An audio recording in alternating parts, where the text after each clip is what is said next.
ito.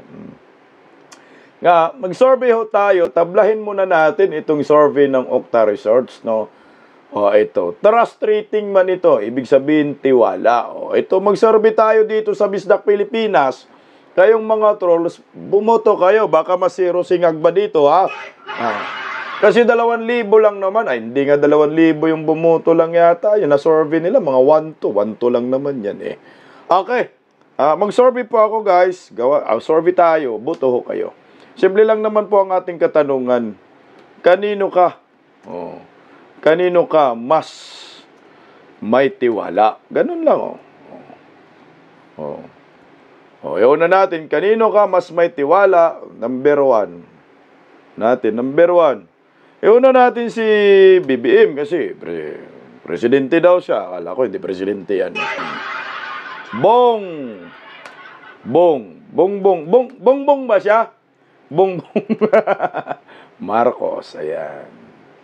Ito tayo pangalawa, number 2. BP Inday Sara kasi. BP Sara Duterte. 3 lang ang ating pagbubutuhan, siyempre. Okay, pangatlo. Martin Romualdez. Ito, survey tayo. Kanino ka mas may tiwala? Bongbong Marcos, Vice President Inday Sara, Martin Romualdez. Ayan, boto po tayo, ha? Ayan, mili lang po kayo sa 3 personalidad. Ayan. Boto, mga kababayan ko, para malaman ho natin kung gaano kapiki itong survey ng Okta Research ni Mal. Ayan, boto ho tayo. 3 lang po ang ating pagbubutuhan. Mga trolls, bumoto po kayo para di kayo mapahiya. Naglawas man kayo ng survey, tinapatan talaga ninyo yung Iglesia ni Cristo. 3 lang man yung pagpipilian natin. Kanino ka mas may tiwala? Number 1, Bongbong Marcos. Number 2, kay Vice President Inday Sara Duterte. Pangatlo, itong si Speaker Martin. Ayan. Tingnan nyo po yung balitang ito. Kakabuhisit balita na ito. Bumaba ang trust ratings ng 5 pinakamataas na opisyal na bansa. Batay po yan sa survey ng Okta Research. Pero pinakamalaki ang ibinaba ni Vice President Sara Duterte. Jeme! Pero, gininam! Overacting mo namang mag-report, sir. Akala mo, totoo talagang survey nila, no? Pero, Gala mo talaga, marami nang galit kay Inday Sara, no? Hoy, mind conditioning ng peking serving okta-okta ni animal. Wala, kasi pag ganun ang balita ba, bumaba sa survey ang 5 pinuno ng ating bansa. Pero, bumagsak ng animal naman talaga, May bonus yata yun, may bonus, no? May bonus. Pag mga ganun, may bonus. Sige, yung bonus. Sa pinakauling tugon ng masa survey, bumaba ang trust rating ni VP Duterte ng 10 puntos. Nagtala siya ng 49% trust rating noong Nobyembre mula sa 59% noong Setyembre. 10 puntos na binaba ni Inday Sara. Ang galing naman sa math nito. Yung September daw, 59. So ngayon, nung November, 49 na lang. So bumaba nga 10%. Sige kayo, may survey kami dito, Ilan ba nanonood sa amin? Natin, 6,000. Ngayong nanonood sa akin ngayon, ito yung tunay na survey. Trust rating din po ito.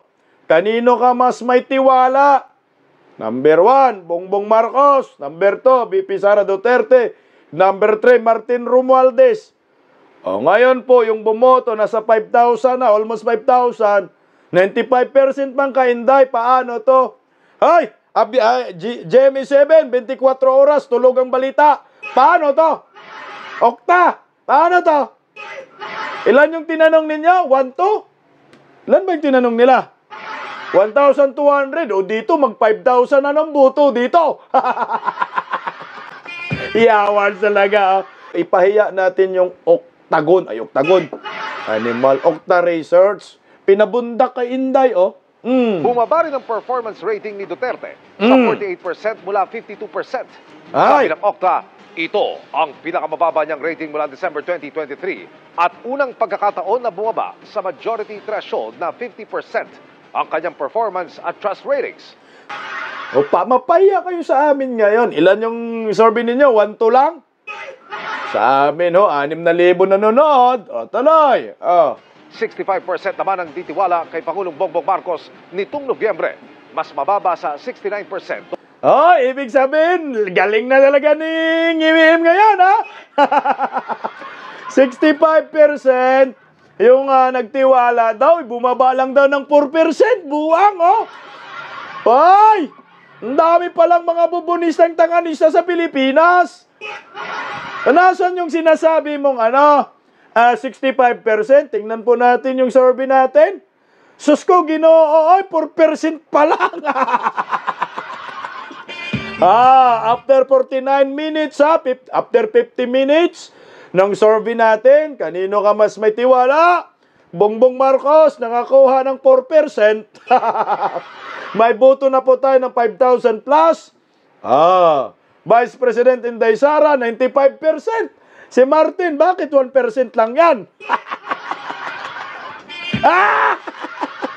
Paano Gandes?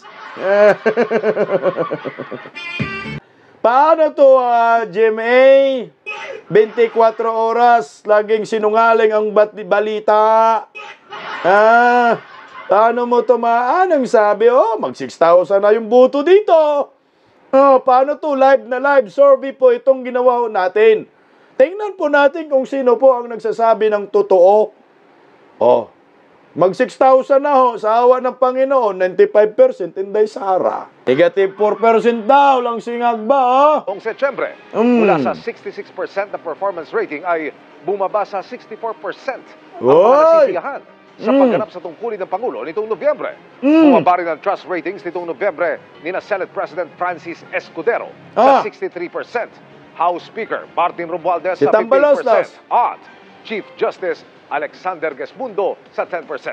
Hindi naman nagbago ang performance rating ni Escudero sa 65%, habang bumaba ang kina Romualdez sa 59% at Gesmundo sa 8%. Patay na, mataas pa talaga si Romualdez, ha? Negative 3 lang daw si Romualdez.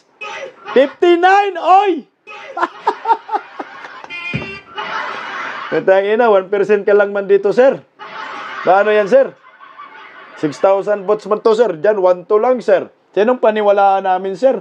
Isinagawa ang survey nitong November 10 hanggang 16 sa 1,200 respondents na may margin of error na plus or minus 3%. Tingnan natin kung totoo yung survey ng Okta Research na umano'y bagsak ko si Vice President Inday Sara sa trust rating na inilabas nila. So ngayon po dito sa Bisdak Pilipinas, minabuti ko po na magkaroon po tayo ng live online survey.